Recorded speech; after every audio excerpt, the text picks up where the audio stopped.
नमस्कार, स्वागत है आप सभी का हमारे विशेष कार्यक्रम ग्राउंड रिपोर्ट में। मैं हूं प्रीति।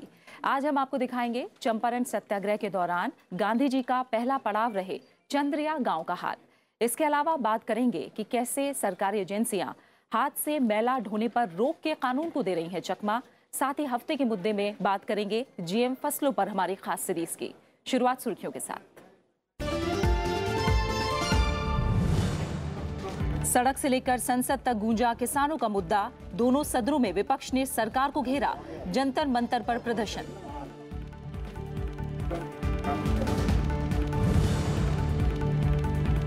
गांधी जी का पड़ाव बने गांव में रोजी रोटी का संकट। चंपारण सत्याग्रह के 100 साल बाद भी नहीं बदली सूरत। सरकारी योजनाओं के लाभ से वंचित हैं गरीब।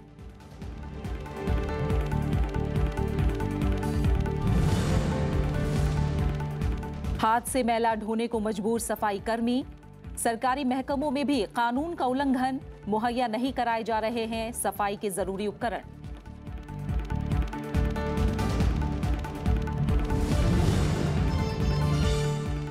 और जीएम खेती को लेकर बहस जारी। समर्थकों का ज्यादा पैदावार का दावा। विरोधियों ने बताया पर्यावरण और सेहत के लिए खतरनाक।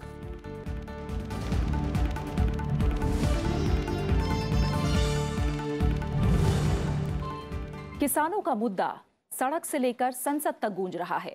एक तरफ जंतर मंतर पर देश भर के किसान संगठनों ने प्रदर्शन किया, वहीं दूसरी तरफ संसद के दोनों सदनों में विपक्ष ने जोरदार तरीके से इस मुद्दे पर सरकार को घेरा। इस बीच प्रदर्शनकारी किसान संगठनों ने आगे की रणनीति का ऐलान कर दिया है। निवेदन करना चाहता हूं कि कृषि संकट और किसानों की समस्याओं का मुद्दा बुधवार को सड़क से संसद तक गूंजा। हमारा कृषि क्षेत्र बर्बाद हो रहा है। मॉनसून सत्र के तीसरे दिन राज्यसभा में शून्यकाल के दौरान विपक्षी सांसदों ने ये सवाल उठाया। कांग्रेस और जेडीयू के सांसदों ने किसानों की आत्महत्या, मंदसौर की घटना और न्यूनतम समर्थन मूल्य की मांग को लेकर सरकार को घेरने की कोशिश की। देश में जिस तरह की, और याद रखना चाहिए, देश का मतलब है भारत का किसान। आज हिंदुस्तान में रोज 15 से 20 किसानों की आत्महत्या होती है। देश के 150 से ज्यादा किसान संगठन आज जंतर मंतर पर बैठे हुए कल से डिस्कशन करना है। समस्या पूरा देशव्यापी है, लेकिन सरकार मौन है। किसानों को कीमत मिलने के बजाय गोलियां दी जा रही हैं। लोकसभा में भी विपक्षी दलों ने कार्यवाही शुरू होते ही किसानों की आत्महत्या का मुद्दा उठाया। कांग्रेस ने इस मुद्दे पर चर्चा के लिए काम रोको का नोटिस दिया था। इसकी अनुमति नहीं मिलने पर विपक्ष ने सदन से वॉकआउट किया। कांग्रेस ने आरोप लगाया कि केंद्र सरकार इस संकट को दूर करने में नाकाम रही है। और भारत की इमारत की नींव कोई है उपाध्यक्ष महोदय, तो वो भारत का किसान और अन्नदाता। अगर वो नींव मजबूत नहीं हुई, वो कमजोर हुआ, तो भारत कभी प्रगति और विकास के रास्ते पे नहीं चल पाएगा। हमारे प्रधानमंत्री जी ने चुनाव के पहले कहा कि हम लागत मूल्य का 50% मुनाफा देंगे, और अब हम दो गुना कह रहे हैं। दूसरी तरफ जंतर मंतर पर देश भर के किसानों ने अपनी मांगों को लेकर दूसरे दिन भी प्रदर्शन किया। आगरा के किसानों ने आलू सड़कों पर बिखेर कर नाराजगी जताई। अखिल भारतीय किसान संघर्ष समिति ने मुक्ति यात्रा के लिए आगे की रणनीति का ऐलान भी किया। 2 अक्टूबर तक मांगे नहीं माने जाने पर उन्होंने उग्र आंदोलन की चेतावनी दी है। अगर 2 अक्टूबर तक नहीं करेंगे तो किसान अपनी किसान संसद परमानेंट बना लेगा, और वहीं पर ही 442 लोगों की संसद बनेगी। और जब तक के अगली संसद नहीं आती, तब तक हम अपनी संसद चलाएंगे और उनको मजबूर करेंगे, और नहीं मजबूर हुए तो ये संसद के लोग अगली बार लड़के अगली संसद में आने की तैयारी करेंगे। We will unite all farmer all over India. If the government will not give profitable price and till the right waiver of the loan, we will change the government. We will fight for our right. Akhil Bharatiya किसान संघर्ष समन्वय समिति की अगुवाई में देश भर के किसान संगठन कर्ज माफी और स्वामीनाथन आयोग की सिफारिशों को लागू करने की मांग कर रहे हैं। दिल्ली से ग्राउंड रिपोर्ट के लिए अरविंद कुमार सिंह। पूर्वी चंपारण का चंद्रिया गांव, जिसका चंपारण सत्याग्रह में खास मुकाम है। मोतिहारी से जसौली पट्टी जाते वक्त 16 अप्रैल 1917 को ये गांधी जी का पहला पड़ाव बना था।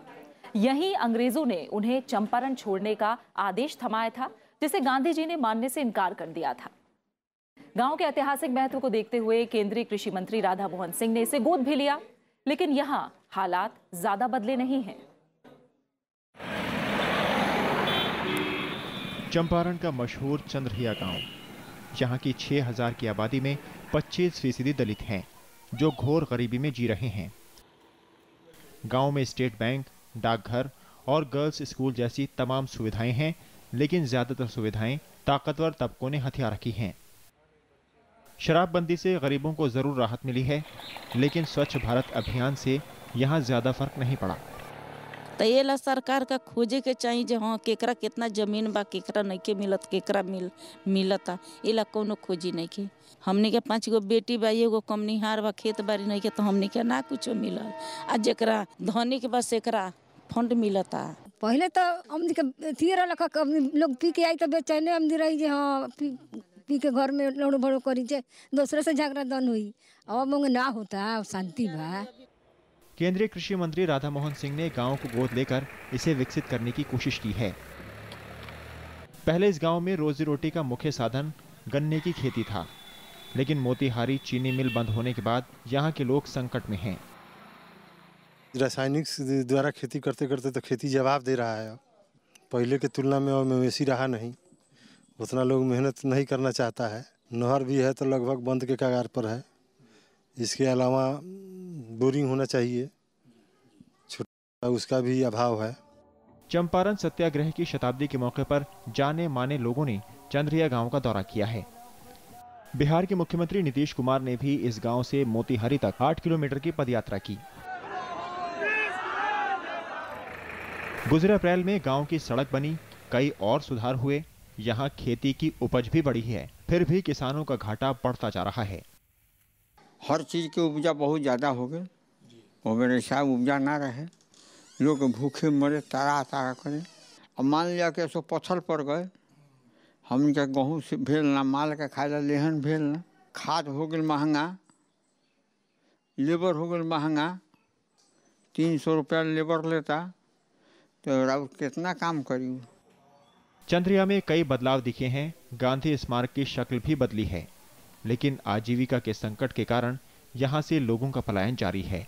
चंपारण के चंद्रिया से ग्राउंड रिपोर्ट के लिए कैमरामैन दुष्मंता बेहरा के साथ अरविंद कुमार सिंह। और आइए इसी पर हम बात करते हैं अपने संवाददाता अरविंद कुमार सिंह से, जो कि न्यूज रूम में इस समय हमारे साथ मौजूद हैं। अरविंद जी, सबसे पहले ये बताइए, चंद्रिया गांव का चंपारण सत्याग्रह में किस तरह का योगदान रहा है? प्रीति, काफ़ी बड़ा योगदान वहाँ रहा है, क्योंकि ये पहला गांव था जब चंपारण का सत्याग्रह हुआ तो गांधी जी जो है वहाँ पहुँचे और वहीं पर जो है ब्रिटिश ने उनको रोकने की कोशिश की। उनको एक सम्मन थमाया गया कि अब आप तुरंत चंपारण छोड़ के चले जाइए, और गांधी जी ने वहाँ ये कहा कि नहीं, मैं चंपारण छोड़ के नहीं जाऊँगा, क्योंकि किसानों के मुद्दों पर मुझे बात करना है। तो इसीलिए जो है, और अभी जब नीतीश कुमार जो है, जब ये चंपारण का सत्याग्रह शुरू हुआ तो उसी गांव से उन्होंने एक यात्रा निकाली, जिसमें 8 किलोमीटर पैदल वो मोतीहारी पहुँचे। तो वो जो चंपारण का जो सत्याग्रह है, जो कि 1917 में 2 ऐसी घटनाएं हुई हैं जो पूरे विश्व इतिहास में जो है याद की जाती है, एक चंपारण का सत्याग्रह और दूसरा रूस की क्रांति। ये दोनों एक बड़ी महत्वपूर्ण घटनाएं हुई हैं, और इसके बाद किसानों का एक अलग जागरण हुआ। तो चंपारण सत्याग्रह में इस गांव का बहुत ही ऐतिहासिक महत्व है। बिल्कुल। और एक बड़ा गांव है ये, मतलब बड़ा गांव, ये करीब 6000 की आबादी इसकी है, और इसकी न्याय पंचायत जो है उसकी आबादी मिला के 13000 के आसपास है। लेकिन गांधी जी ने जिन किसानों के इशूज़ पर जो ये सारी बातें की, वहाँ वो किया, उनके मुद्दे अभी भी कायम हैं यहाँ। तो जैसा आप बता रहे हैं अरविंद जी, एक बड़ा ऐतिहासिक महत्व तो है ही चंद्रिया गांव का भी, और अभी जिस तरह से पैदल यात्रा खुद की मुख्यमंत्री नीतीश कुमार ने, उनके साथ तमाम बड़े नेता थे, क्या माने कि समय के साथ एक क्या स्मारक या प्रतीक चिन्ह की तरह चंपारण बनता जा रहा है कि लोग आए, भितिहरवा में आश्रम है, बड़हरवा में पहला खोला गया स्कूल है, चंद्रिया गांव आप बता रहे हैं, लेकिन हालात जिस मकसद से सत्याग्रह आंदोलन को शुरू किया गया वो कहीं ना कहीं पीछे छूट रहा है, और उसके सारे विचार गौड़ होते जा रहे हैं। बिल्कुल, आपने बिल्कुल सही कहा। देखिए, जब चंपारण की बात आई तो वहाँ नील किसानों का बहुत शोषण होता था, इसलिए गांधी जी को आना पड़ा, और उनके आने का ये रहा कि 10.5 महीने के भीतर वो अंग्रेज जो कि 100 साल से वहाँ डटे हुए थे, उनको जाना पड़ गया, और चंपारण से नील की खेती बंद हुई और शोषण खत्म हुआ। लेकिन उसके बाद जो है एक नारा वहाँ चला कि जो है, नीलहे आए तो मिलहे गए, नीलहे गए तो मिलहे आए। मिले मतलब गन्ना जो चीनी मिलें जो थी। अब अभी इस गांव के साथ बड़ा संकट ये है कि जो आजीविका का जो एक मुख्य स्रोत था, लाइफलाइन थी, वो गन्ना। मोतिहारी की चीनी मिल बंद हो जाने के बाद उस किसानों के पास कोई विकल्प नहीं कि एक मिल है 65 किलोमीटर पर, दूसरी मिल है 100 किलोमीटर पर, तो अगर वो गन्ना भेजते हैं तो उनको अपना ट्रेवल की जो ट्रांसपोर्ट की कॉस्ट भी बियर करनी पड़ती है। तो दिक्कत है, मोतिहारी की चीनी मिल बंद हो गई है। और जो हमारे कृषि मंत्री जी हैं, राधा मोहन सिंह के सांसद हैं, तो अभी जो है उन्होंने उस गांव को गोद में लिया है। गोद में लेने के बाद जो है 15 लाख के करीब काम वहाँ शुरू हुए हैं। लेकिन जो ऐसा ना कि बड़ा गांव है, आपने सड़क बना दी, ये कर दिया, लेकिन आजीविका एक मुख्य है। 6000 लोगों की आजीविका का जो मेन स्रोत होना चाहिए था वो नहीं है। तो एक तरह से ये गांव एक तरह से हम कह सकते हैं उसको ब्रीफली कि एक कृषि संकट से गुजर रहा है। और उसमें भी 25% के करीब दलित आबादी है, तो काफ़ी संकट है इन लोगों के सामने। और जी अरविंद जी, इसके अलावा आपने भी, जैसा आपने रिपोर्ट में दिखाया, जो स्कूल वहाँ है भी, जो चिकित्सालय वहाँ है भी, और उस समय भी जब आंदोलन हुआ हमने उसके बाद देखा एक फायदा इस इलाके को ये मिला कि तमाम लोगों ने अपनी जमीनें दान कर दी स्कूल खोलने के लिए, तमाम आश्रम खुले ताकि लोगों को रोजगार मिले। लेकिन अभी आपने रिपोर्ट में भी दिखाया जिस तरह का फर्क दिख रहा है, जो ताकतवर लोग हैं उनका असर ज्यादा है, जो निचले तबके के लोग हैं उन तक सुविधाएं मिल नहीं रही हैं। ये किस लिए? ये देखिए, ऐसा ना कि चंपारण में एक बहुत पॉजिटिव असर है, वो शराबबंदी का हुआ है। उसको हम मान सकते हैं कि एक अच्छा काम हुआ, जिसको लेके सारे लोग उसकी सराहना कर रहे हैं। खासतौर पर महिलाएं तो बहुत ज़्यादा, क्योंकि वो एक बड़ी सफरर थी जो है, जिस तरह की वहाँ शराब हो रही थी। तो इसीलिए जो है इस बीच में महिलाओं का एक बड़ा आंदोलन चला है और शराबबंदी का। लेकिन बाकी जो इशूज़ हैं, चाहे वो दलित हों या जो है बाकी और जातियों के लोग हों, ज़मीनें कम होती जा रही हैं। ताकतवर जो है, जो बड़े लैंड होल्डिंग्स वाले हैं, वो भी संकट में है। तो छोटे लोगों की स्थिति का आप अंदाजा लगा सकते। तो जो प्रायोरिटी देनी चाहिए थी खासतौर पर एग्रीकल्चर सेक्टर को, मुझे लगता है खासतौर पर बिहार में चंपारण के इलाके में सरकार नहीं दे पाई है। और गांधी जी ने जिस इरादे से वहाँ इतना सारा काम किया, और वो सिर्फ वही नहीं, वो चंपारण में 1917 में गांधी जी आए, इसके बाद 1929 तक उन्होंने लगातार फॉलोअप किया, स्कूल से लेकर के जो स्वच्छता अभियान वगैरह काफ़ी कुछ चलाया। लेकिन ऐसा लगता है कि जैसे ये सारी जगहें और ये संस्थाएं बिल्कुल एक प्रतीक हो गई हैं, जिसमें गांधी जी तो याद किए जा रहे हैं, लेकिन गांधी जी जिस मकसद से चंपारण आए थे, उन्होंने सत्याग्रह किया, तो वो सारा मकसद जो है गायब होता चला जा रहा। तो वो कुल मिलाकर के हम मोटे तौर पर ये कह सकते हैं कि ये तस्वीर बहुत ही खराब है वहाँ। बिल्कुल, बहुत बहुत शुक्रिया अरविंद जी आपका इस तमाम बातचीत के लिए। तो जिस तरह के हालात और जिस तरह की तस्वीर हमें दिख रही है, निचले तबकों तक बुनियादी सुविधाओं की पहुंच और ज़्यादा दूर होती जा रही है। कहा जा सकता है कि आंदोलन के शताब्दी वर्ष के बाद एक बार फिर शायद चंपारण को एक और आंदोलन की ज़रूरत है, और वो बाट भी जो रहा है इसकी। आइए अब आगे बढ़ते हैं। हाथ से मैला ढोना अपराध है, और ये अपराध ज़रूर है, इसके लिए कई कानून बने हुए हैं, लेकिन हम कई जगह देखते हैं कि सरकारी एजेंसियां ही कानून को चकमा देती नजर आ रही हैं। सरकारी एजेंसियों ने ही सफाई कर्मियों को ज़रूरी उपकरण नहीं मुहैया कराए हैं। ऐसे में दूसरों से क्या उम्मीद की जा सकती है? सरकार ने हाथ से मैला ढोने की प्रथा खत्म करने का कानून बनाकर मानो खुद को जिम्मेदारी से मुक्त कर लिया। प्रशासन ने कानून का पालन कराने का काम ठेकेदारों को सौंपा हुआ है, जिन्होंने कानून की धज्जियां उड़ाने में कोई कसर नहीं छोड़ी। खुद सरकार के विभागों में ही कानून का उल्लंघन होने की खबरें आती रही हैं।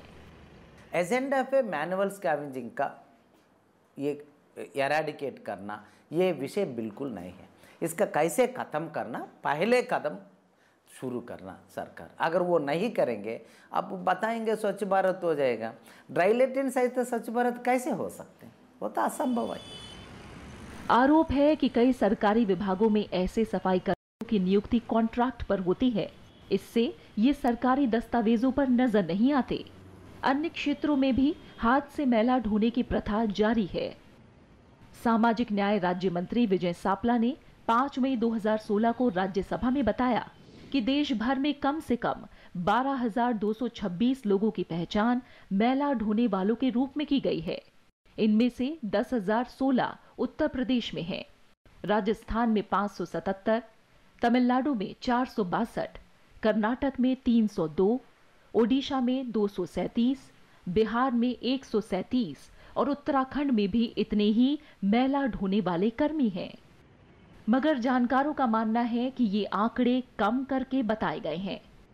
अभी ये इसके काम ऐसा करके सीवर लाइन का सेप्टिक टैंक अंदर घुस के 1000 लोग मर रहा है।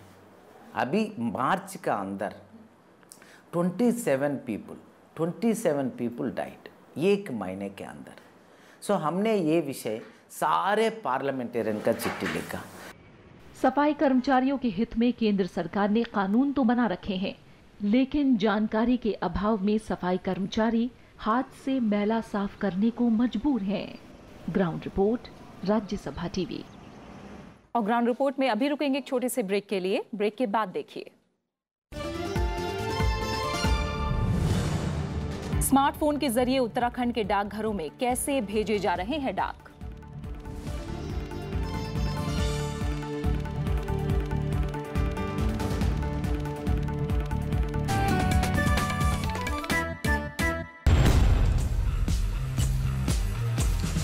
मेरी कोशिश ये थी कि एक ऐसा एक्सेंट लेकर आऊं जो एक ट्रेडिशनल पंजाबी उर्दू का मिक्स हो। अंग्रेजों का नमक खाया हमने, उसे खारिज कर दूं मैं। लेकिन जब नजर साफ हुई तो मेरी समझ में आ गया, आजादी के लिए लड़ने वाली अगर कोई फौज है तो उसका नाम है आजाद हिंद फौज। मेरा था कि ये तीनों चेहरे बहुत गुड लुकिंग होने चाहिए, बिकॉज इवेंचुअली जब वो लड़ेंगे और उनके पूरा अपना ब्लेम आएगा कि ये वेदर दे आर पेट्रियट्स और ट्रेटर्स, ये तीनों बड़े हसीन लगने चाहिए कि ये मरने के लिए पैदा है।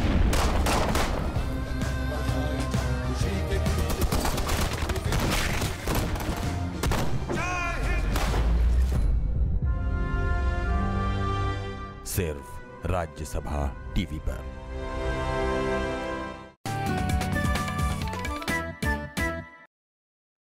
और अब हफ्ते का मुद्दा।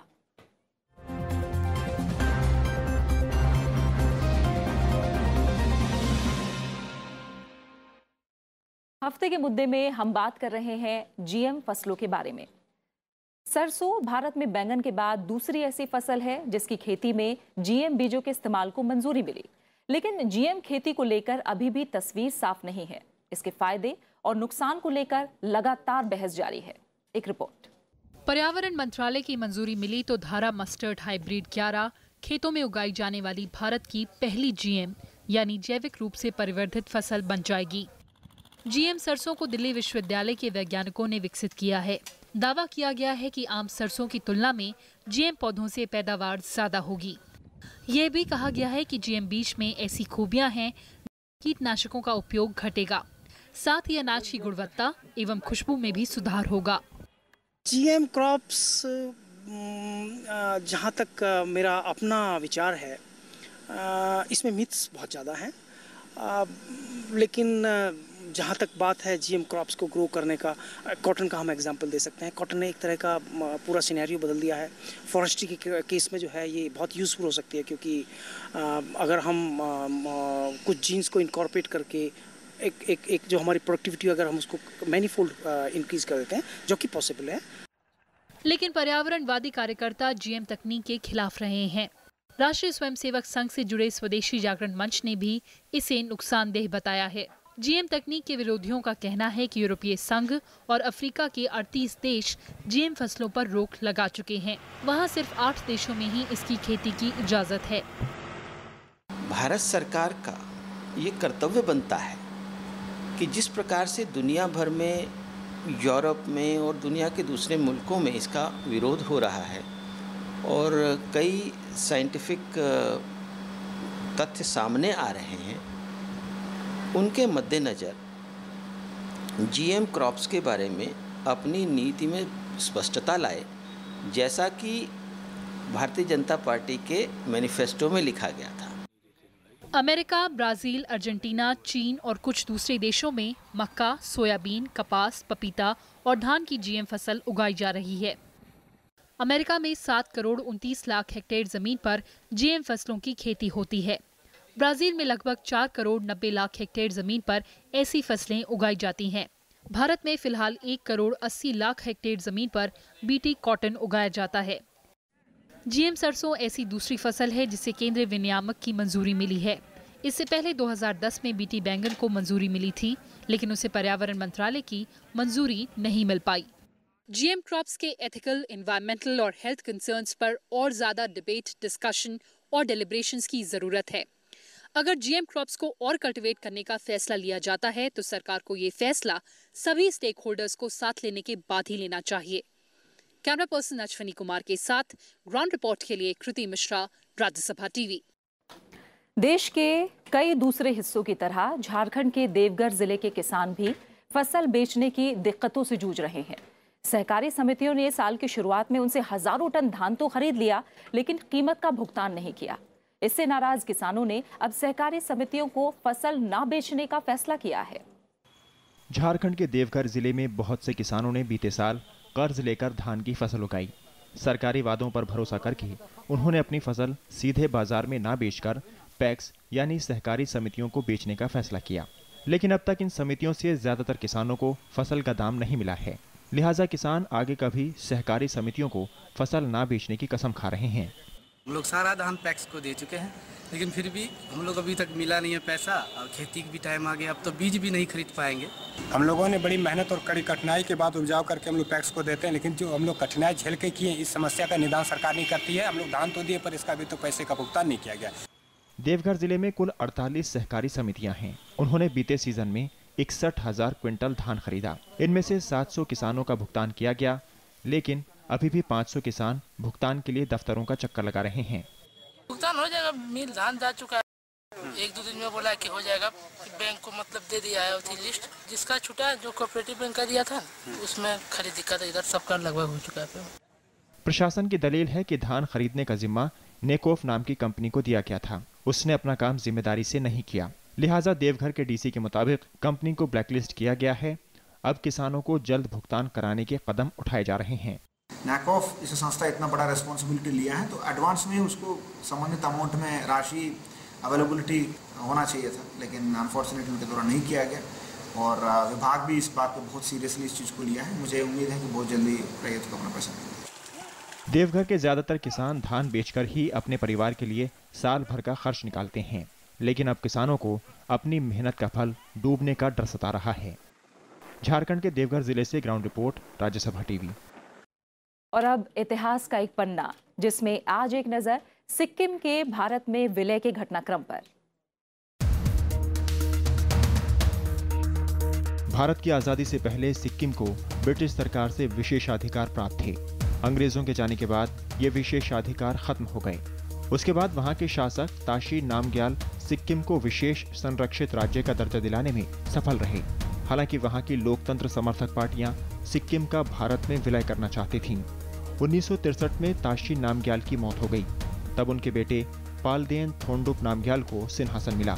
1973 तक सिक्किम की राजनीतिक व्यवस्था आंतरिक तौर पर जर्जर हो चुकी थी। आखिरकार 6 अप्रैल 1975 को सिक्किम का भारत में विलय हो गया। 14 अप्रैल 1975 को वहां जनमत संग्रह हुआ, जिसमें 97.5% लोगों ने भारत के साथ रहने की वकालत की। इसके साथ ही सिक्किम भारत का 22वां राज्य बन गया। अब डाकघरों ने भी डिजिटल होने की तरफ कदम बढ़ा दिए हैं। उत्तराखंड के हल्द्वानी और नैनीताल के डाकघरों में मोबाइल ऐप के जरिए डाक भेजी जा रही हैं। इससे कागजी काम भी कम हुआ है और लोगों की दिक्कतें भी दूर हुई हैं। उत्तराखंड में हल्द्वानी के इस डाकघर में सभी काम कहीं ज्यादा सहूलियत से हो रहे हैं। लोग भी पहले के मुकाबले कम दिखाई देते हैं। वजह है डाकघर का डिजिटल होना। उत्तराखंड के डाकघरों में अब स्मार्टफोन के जरिए डाक भेजने का काम हो रहा है। इसके तहत डिलीवरी स्लिप पर दस्तखत की बजाय मोबाइल फोन में हस्ताक्षर या अंगूठा लगवाया जाता है। स्मार्टफोन के जरिए काम करने को लेकर डाकिया खासे उत्साहित नजर आ रहे हैं।